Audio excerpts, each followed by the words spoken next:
Hi, this is Becky Blackburn. I'm the Public Services Librarian with the Westfield Athenaeum.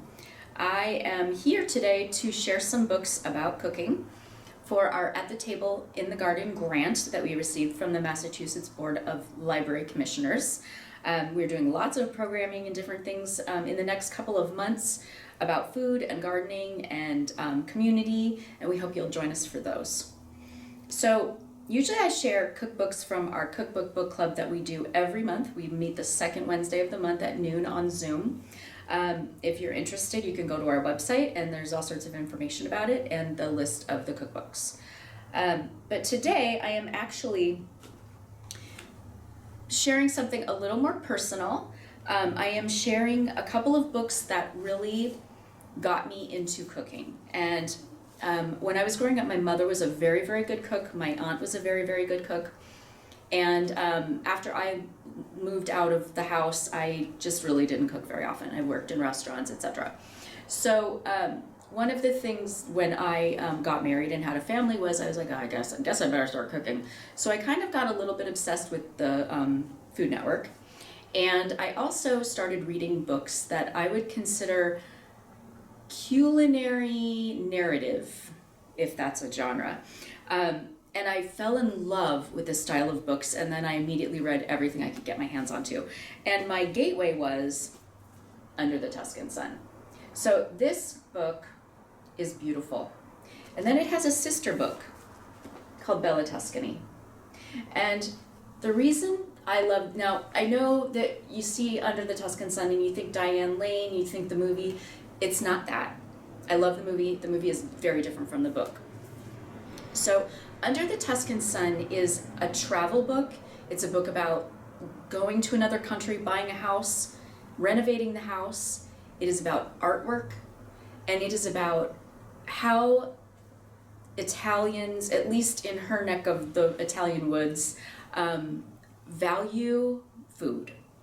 And I feel like both of these books, I feel they are really love letters written to a country and to food and to community and to art. There are so many amazing little side trips they take. They tell you about the art they see, and they describe it I was never really into that kind of thing, and then I read these books and it just like really opened my eyes to this whole idea of art being more alive and breathing, I suppose, than I thought before. So there are recipes in these books. I have never cooked anything out of them, I will be honest with you. These books are more about inspiration, just like a lot of these kind of books are. They're more about thinking about food in a different way so that you go to the farmer's market and you know that if you get the freshest ingredients, you can put them together and they'll make some sense. And there's something about the way that they talk about food in these books that if you read them, you'll understand what I'm saying.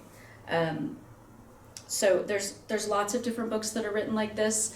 I know MFK Fisher might be something you're familiar with. She was an American that went to Europe and lived in France for a very long time and wrote a lot of books about France and eating there and Europe in general.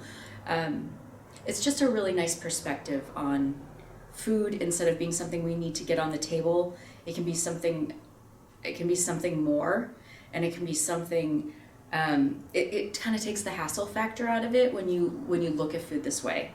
I have a very busy life, like I'm sure you do, and I know that this is more of a Sunday kind of cooking, but I would really recommend you just read a couple chapters of it, see if you like it. I think you will. So these are both written by Frances Mays. She is a she lives in the South. Well, she's from the South actually, and then she lived in San Francisco and then moved to Tuscany. So she lives in Tuscany, I think full-time now, with her husband. And so if you like Italy, if you like travel, if you like renovating old houses, if you like cooking, if you like art, there's something in here for you. So I would really recommend it. All right. Thank you for letting me share these books with you today, and we hope to see you around the library. Thanks.